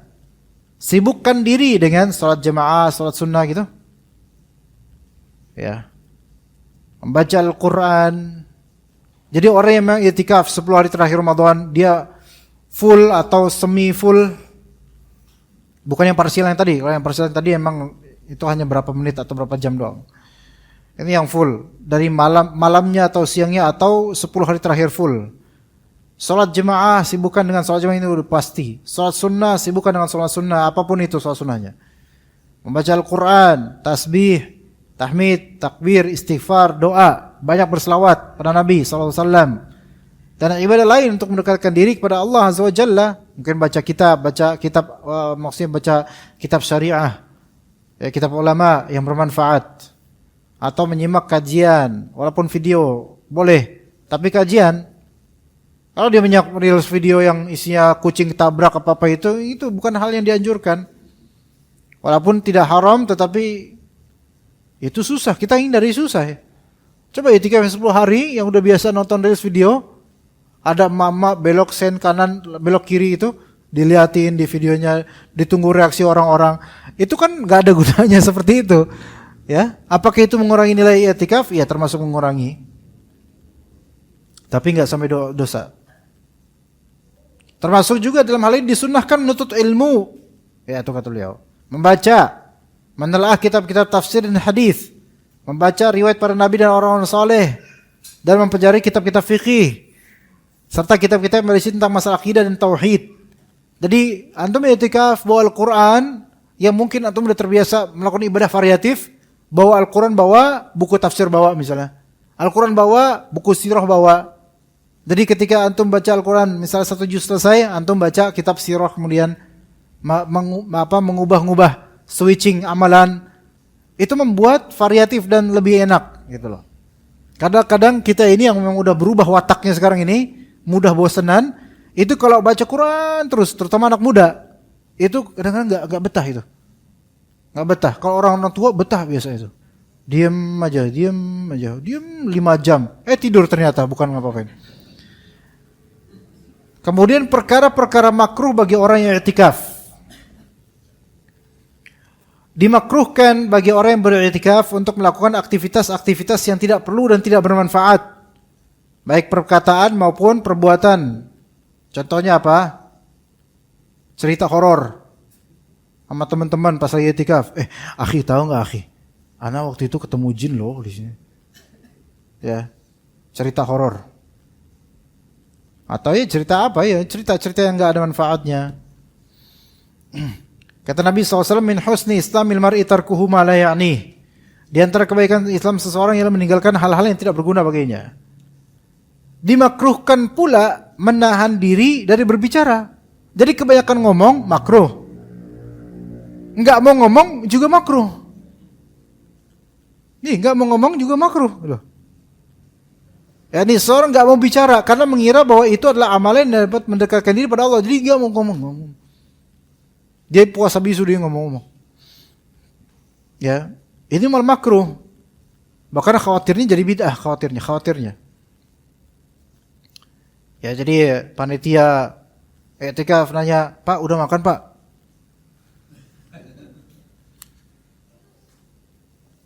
"Udah makan belum, Pak?"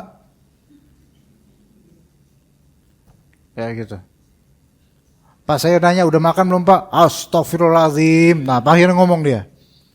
Tapi sekali ngomong istighfar, ya.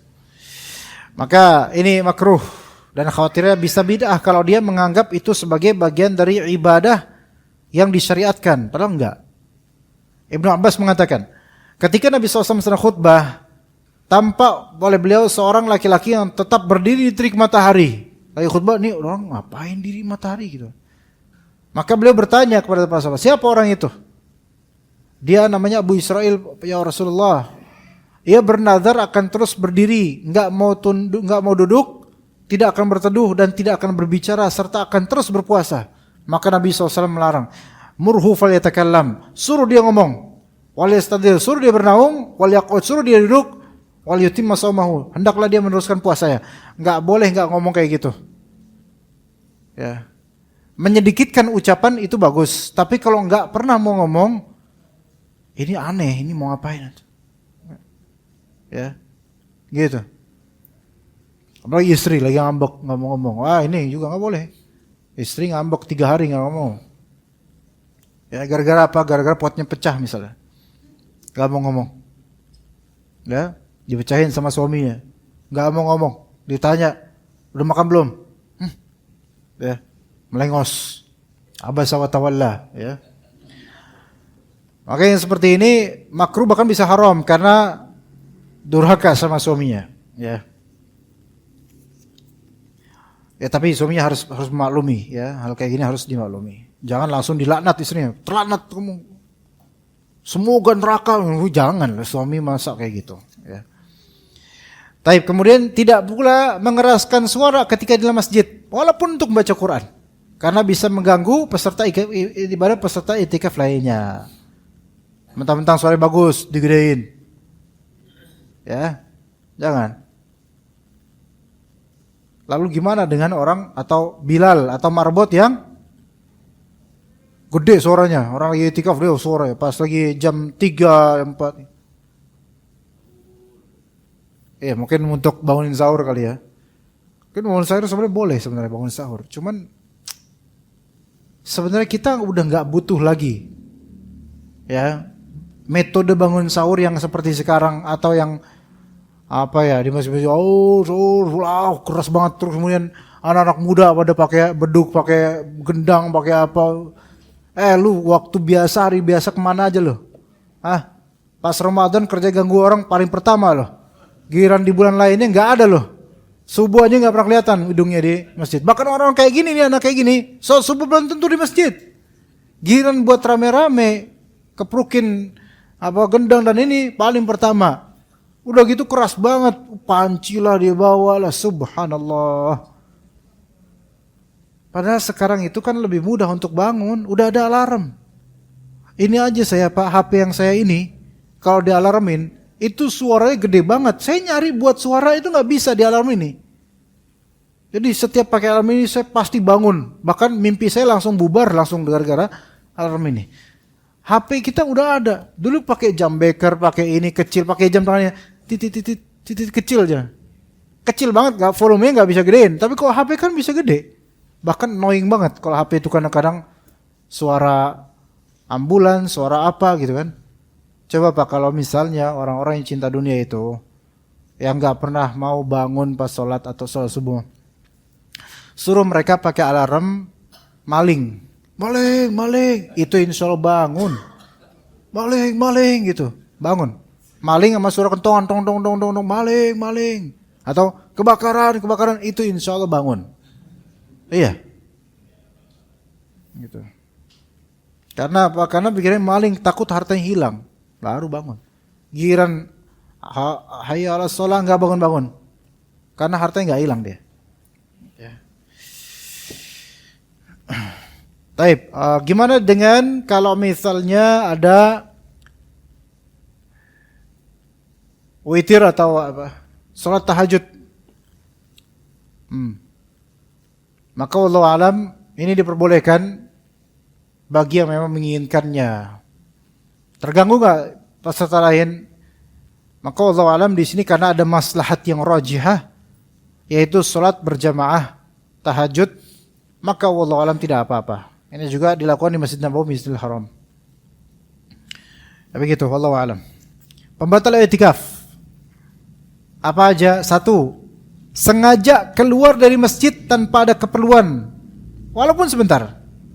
Sengaja keluar dari masjid tanpa keperluan, tanpa hajat, walaupun sebentar. Ini membatalkan i'tikaf. Jadi sengaja keluar dari masjid. Apa maksud dari keluar dari masjid? Keluar dari tempat yang sehukum dengan masjid, yang hukumnya hukum masjid. Kalau misal antum keluar dari pintu ini, Pak, nggak apa-apa. Antum baca Quran di teras, nggak apa-apa, karena itu masih hukumnya hukum masjid. Tapi kalau antum keluar dari jendela itu, ini apa sih di sini apa ya, Pak? Comberan bukan? Kali. Keluar terus antum bersila di kamar mancing. Itu ikan apa di situ? Udah hitam kayak gitu. Udah hitam bau lagi. Maka itu batal i'tikafnya. Toilet enggak apa karena ada hajat. Kecuali kalau ke toilet karena pengen aja ngeliatin toilet, maka ini enggak tahu ini orang apa-apa. Maka termasuk kata beliau nih sih, termasuk bagian dari masjid, tempat yang dipersiapkan salat, atap masjid, serambi atau pelataran masjid, menara masjid. Menaranya tapi masih nyambung. Adapun kalau menaranya di sana, ini enggak. Menara di sana ini enggak. Dan tempat yang dipersiapkan untuk menyimpan peralatan masjid. Masuk juga perpustakaan di masjid. Ya, ini. Tapi wallahu alam untuk masalah tempat yang dipersiapkan untuk menyimpan peralatan masjid. Ini ya, ada di sini. Ya. Ini kan masih nyambung, maka ini enggak apa-apa insyaallah mudah-mudahan. Cuman ana pribadi menganggap itu bukan. Karena apa? Karena enggak ada sholat di situ. Maka kalau antum enggak ada hajat, enggak usah ke situ.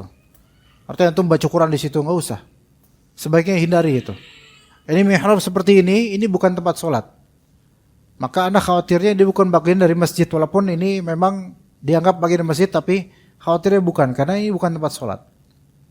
Sehingga nanti i'tikaf di sini. Jangan ngedekam di situ kalau bisa. Jangan. Ya, hindari syubhat inilah, hindari. Ya. Karena kan antum nggak sholat di sini, nggak ada sholat sini. Nggak ada tahiyatul masjid juga di sini. Di situ nggak ada tahiyatul masjid kan? Nggak ada. Makanya anak ketika datang sini, tadi anak mau ke sini kan? Tapi karena bapak-bapak di situ tahiyatul masjid pada ngalangin anak, ya udah di sini aja. Anak nggak pernah sholat tahiyatul masjid di dalam sini. Tapi sholat di sini karena ini bagian dari masjid. Bahkan awal-awal dulu pertama kali the first time anak ke sini ke Miftahul Khairul Rumah, anak nggak tahiyatul masjid karena anak mengira bahwa saya ini musola sekolah. Dulu kapan waktu? Pertama kali pokoknya. Masih ingat gak Pak? Nggak ingat? Ya. Dulu itu maksudnya tahun kemarin ya. Nah kemudian perpustakaan di masjid ini perpustakaan masjid ini kembali ke denahnya seperti apa? Karena nggak semua perpustakaan masjid itu sebangunan atau searah atau nempel dengan masjid, belum tentu. Ya, dilihat lagi denahnya gimana. Pembatal kedua, murtad, keluar dari Islam. Nauzubillah min dzalik. Kata Allah Azza wa Jalla, "La in asyrakta la yahbatanna 'amaluk." Kalau kamu berbuat syirik, bersekutukan Allah, maka hapuslah amalmu, akan terhapus amalmu. Jadi murtad, orang murtad keluar dari Islam, batal puasanya. 3, hilang akal disebabkan gila atau mabuk, maka batal puasanya. Hilang akal disebabkan gila atau mabuk. Gila di sini karena stres atau depresi, langsung hilang akalnya, maka ini bisa batal puasanya. Juga mabuk. Mabuk. Nah, di sini kalau mabuk, ini para ulama merinci sebenarnya. Kalau mabuknya disebabkan keteledoran dia atau kesengajaan dia, maka batal, itu jelas. Tapi kalau mabuknya ini dia nggak ada faktor kesengajaan di situ. Maka wallahu alam, pendapat yang lebih sahih yang Anda pilih adalah apa? Tidak batal. Iya. Seperti dia memang ada alergi atau apa? Ya, asap atau apa, terus pas nginyup, mabuk dia, langsung mabuk gitu. Dan mabuknya sampai hilang akal. Mungkin karena hilang akalnya ini yang membuat sebagian ulama mengatakan batal puasanya. Tapi jelas kalau mabuknya nggak sampai hilang akal, nggak batal. Ya. Taib. Mabuk laut, batal nggak puasanya? Enggak. Mabuk perjalanan, nggak batal. Mabuk cinta, hatinya itu yang batal. Ya. Keempat, haid, batal puasanya. Perempuan udah puasa nih, selesai haid. Pas siangnya haid, maka batal puasanya. Taib. Kalau seorang perempuan dia punya jadwal teratur dan dia tahu nih kayaknya nanti nih insyaallah hari ini paling zuhur siang bakal keluar haidnya, darah haidnya. Apakah dia wajib berpuasa pada hari itu atau tidak? Ngertikah pertanyaan ini? Jadi dia punya siklus yang normal dan teratur, dan menurut kalender dan peraturan dia udah hampir memastikan nanti biasanya siang atau sore saya bakal keluar dari haid. Itu udah jadi kebiasaan di tanggal-tanggal sekian. Ini udah hitungannya nih nanti, lihat aja. Misal begitu. Karena kemarin ada prediksi saya ternyata nggak haid.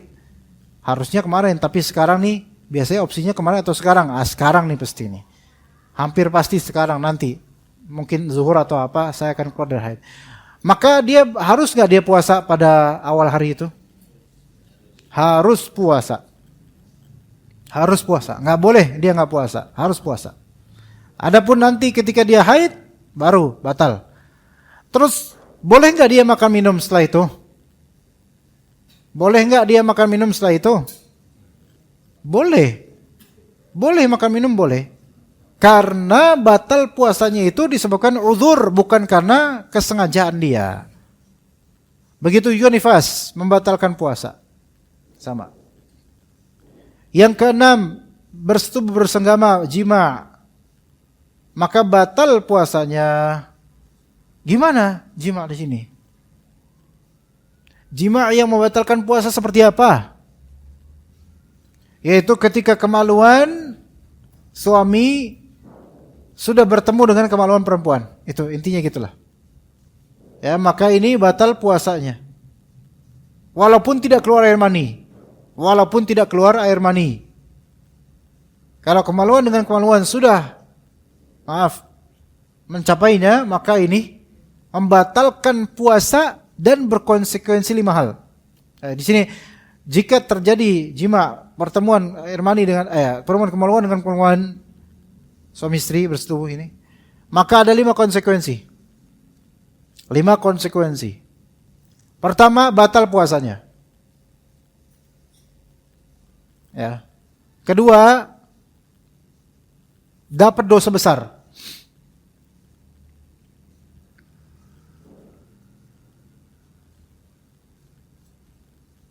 Ketiga, tidak boleh makan, tidak boleh minum karena kehormatan zaman.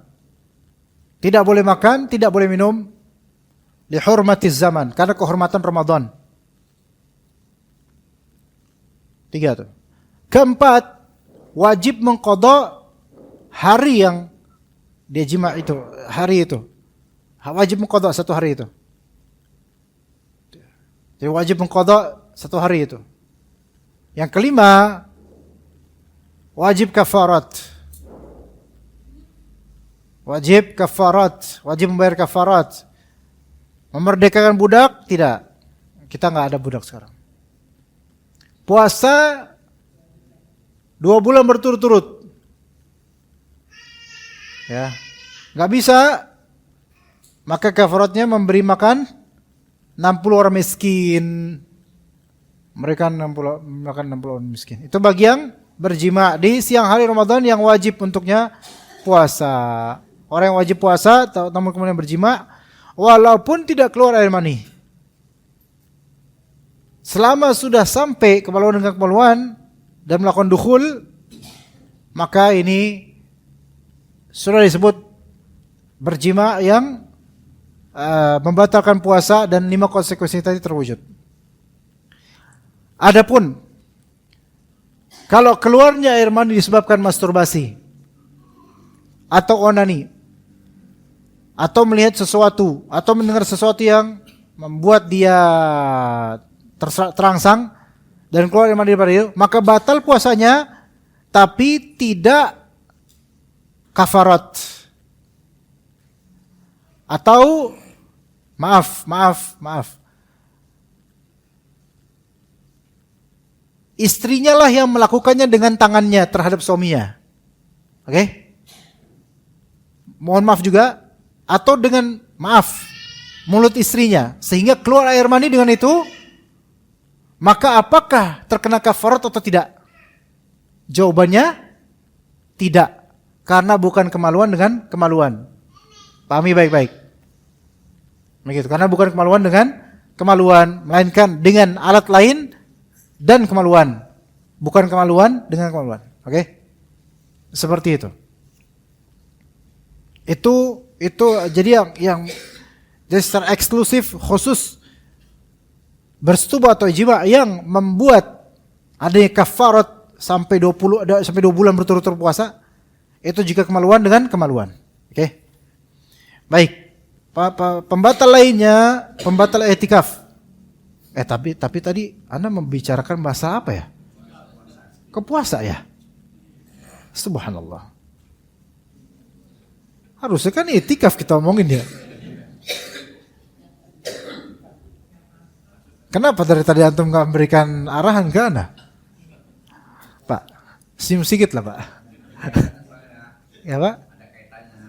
Ya betul sih, tapi betul. Cuma kenapa ke situ? Dari haid, gara-gara itu tuh. Enggak, dari hilang akal Pak, sebenarnya dari hilang akal sebang gila atau mabuk puasa. Mulai di situ saya ngomongin murtad pembatalan puasa. Aduh, kok bisa gitu ya? Harusnya yang 6 tadi bersetubuh bersenggama itu dilakukan di masjid gitu, itu batalkannya i'tikaf. Udahlah, nggak mau saya ulang. Itu aja, itu di karang-karang aja sama Bapak Ibu. Yang penting kan poin-poinnya kan udah tahu. Refleksikan aja di i'tikaf. Karena ini waktu sempit nih, tinggal berapa menit lagi Pak. Saya juga harus pergi setelah ini. Taib ke-7. Memutus niat i'tikaf. Memutus niat i'tikaf.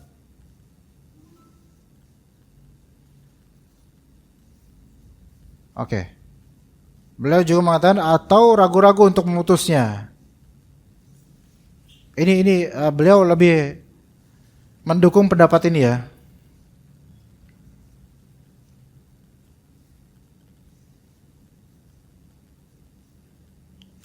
Masalah memutuskan niat ini ikhwan, ini ulama berselisih pendapat.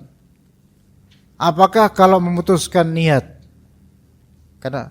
karena gini loh, beliau mengatakan memutus niat i'tikaf tanpa bertekad keluar darinya. Maksudnya nggak ada tekad, cuma niatan doang.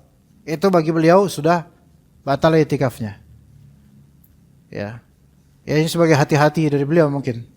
Tapi sebagian ulama mengatakan niatan i'tikaf atau amal lain tidak terputus kalau dia tidak berazam, tidak bertekad. Itu belum sampai terputus. Saya kita ikuti aja beliau di sini karena hati-hati ya. Jadi intinya kalau kita ada gambaran, udahlah, udah selesai i'tikafnya, maka dia selesai. Maka udah selesai. atau ragu-ragu untuk memutusnya. Bagi beliau kalau ragu-ragu itu udah selesai.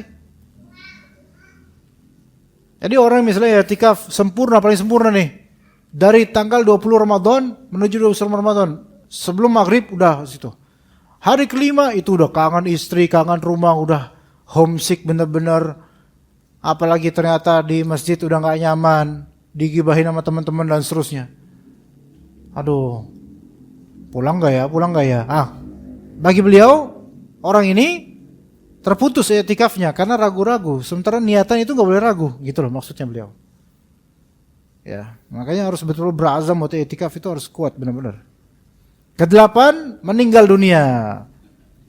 Ya, meninggal dunia, putus dari i'tikafnya. Nggak diterusin. Jangan orang udah meninggal, biarin. Kan dia lagi i'tikaf, terusin aja sampai lebaran. Ya iyalah, enggak, udah terputus, udah selesai. Kalau dibiarin busuk duluan nanti, ya kan? Jadi batal i'tikafnya, karena Nabi SAW mengatakan, idza matal insan in qata'a amaluh. Apabila manusia meninggal dunia, maka terputus amalannya. Terakhir, apa yang dibolehkan waktu i'tikaf? 1, i'tikafnya seorang wanita, itu boleh. Wanita boleh i'tikaf. Itu boleh. Atau kunjungannya kepada suami yang sedang i'tikaf di masjid, boleh. Mengunjungi suami yang lagi i'tikaf di masjid. Hanya kalau bisa suaminya tetap di area masjid, di masjidnya. Istrinya di masjidnya juga, di teras atau di mana gitu. Ketemu gitu, boleh. Ya, boleh. Jadi perempuan boleh i'tikaf. Perempuan boleh ngunjungin suaminya yang sedang i'tikaf, boleh. Entah, walaupun karena kangen. Mas, aku kangen mas. Ya udah sini yuk. Di teras masjid kita ngobrol. Boleh nggak pegang tangan? Ya boleh aja, pegang tangan biasa. Selama bukan dimaksudkan dari itu nafsu atau bukan. Ya namanya pegang biasa kan nggak apa-apa. Tapi kalau udah menjurus ke sana jangan. Ya, itu bisa membatalkan takutnya, karena udah masuk syahwat menuju ke jima. Kalau misalnya memang ada keperluan ngasih rantang makanan atau ngasih nafkah atau duit atau ngasih jajanan atau ngasih kabar, itu nggak masalah. Bahkan itu kebutuhan. 2 yang boleh waktu i'tikaf, boleh di i'tikaf, menyisir rambut. Ini 2 ini banyak nih. Nyisir rambut boleh. Jadi nggak mesti orang i'tikaf tuh rambutnya kriwel, nggak diurus, nggak itu juga mentang menjauh dari istri gitu kan? Nggak. Menyisir rambut boleh, termasuk menyisir jenggot juga boleh sebenarnya. Karena dulu para salaf juga mereka menyisir jenggot mereka gitu. Berpangkas, motong kuku boleh, mencukur bulu kemaluan boleh di kamar mandi, merapikan kumis, membersihkan tubuh, memakai pakaian terbaik, memakai parfum boleh. Itu semua boleh sama seperti biasanya. 3, keluar untuk keperluan yang tidak dapat dielakkan. Keluar untuk keperluan hajat yang tidak bisa dia hindari. Seperti apa? Ke WC. Atau ngambil selimut karena nggak ada selimut, karena dia khawatir kedinginan. Ini nggak bisa dielakkan, ini keperluan. Nyari makan, kalau panitia nggak nyediain makanan. Masih makan isi makan primer. Bagaimana kalau nyari cemilan? Ya, panitia nggak ngasih cemilan. Maka kalau emang dia butuh cemilan itu supaya nggak ngantuk, butuh ini supaya lebih terjaga, maka boleh masuk, nggak masalah. Insyaallah. Ini termasuk hajat yang harus dia tunaikan, yang perlu dia tunaikan, boleh. Adapun kalau belanja doang, karena syahwat belanjanya itu lagi kenceng, maka nggak boleh. Maksudnya belanja keluar gitu. Tapi gimana kalau dia belanja online? Maka nggak boleh di dalam masjid. Ya, dia lagi i'tikaf, dia buka Shopee, masukin keranjang, buka Shopee, masukin keranjang. Memang bukan transaksi, tapi ini kan duniawi, dia nggak layak untuk melakukan itu. Ngapain coba kayak gitu? Ummahat terutama. Kalau i'tikaf udah nggak usah keranjang-keranjangan lah. Masih aja udah 99 plus 99 juga di Shopee. Masih aja nambah lagi keranjang nih. Beli aja kagak. Ya, marjan udah ada di rumah. Mau sirup ABC, sirup ini, sirup itu, semua dipikirin. I'tikaf mikirin sirup. Ada insya Allah sirup banyak. Ya. Kalau bisa dia uninstall dulu tuh Shopee-nya atau Tokopedia, dia uninstall, di remove. Nggak tahan. Pasti kita diinstal ulang. Ya. Kemudian belanja lagi, ya. Tapi kalau emang itu butuh, kalaupun dia transaksi, usahakan di luar masjid. Usahakan di luar masjid. Ya gitu, jangan di masjid. Kayak dia mesen apa misalnya. Kalau misal dia mesen GoFood dan dia mengikuti fatwa yang membolehkan dan itu lebih sahih, ya GoFood. Itu kan belanja, dia butuh. Maka boleh kalau emang dia butuh. Tapi usahakan ketika dia mengklik dan transaksi, usahakan di luar masjid. Karena itu termasuk jual beli. 4 yang boleh di masjid, di i'tikaf, makan dan minum di dalam masjid. Itu jelas boleh. 5. Mengambil tempat tertentu dalam masjid sebagai tempat i'tikaf, spot tertentu boleh. Selama itu di dalam atau di area masjid maka boleh. Sebagaimana hadis Aisyah radhiyallahu anha, kana Rasulullah SAW idza arada an ya'takifa shalla al-fajr thumma dakhala mu'takafah.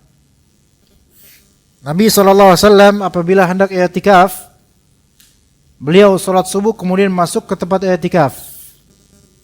Setelah salat subuh masuk tempat i'tikaf. Maka itu boleh. Oke. Dan di malam-malam ganjil Ramadan, di malam ganjil di akhir Ramadan, hendaklah memperbanyak membaca Allahumma innaka afuwun tuhibbul afwa fa'fu anni. Allahumma innaka afuwun tuhibbul afwa fa'fu anni. Banyak baca itu. Taib, mungkin kita cukup sampai sini insyaallah, dan mohon maaf ini sesi tanya jawab tidak ada. Mohon maaf banget ya. Karena waktunya sangat mepet, subhanallah. Jadi kita cukup sampai sini aja, dan ana juga harus pergi, berangkat lagi. Barakallahu fikum jami'an. Terima kasih atas kehadiran antum semua. Semoga mendapatkan manfaat dari kajian ini. Semoga kita bisa mengamalkan semua yang kita jelaskan dan kita dengar di kajian ini. Sallallahu ala nabiyina Muhammad wa ala alihi wa sahbihi ajma'in. Subhanakallahumma bihamdika asyhadu an la ilaha illa anta astaghfiruka wa atubu ilaik. Assalamualaikum warahmatullahi wabarakatuh.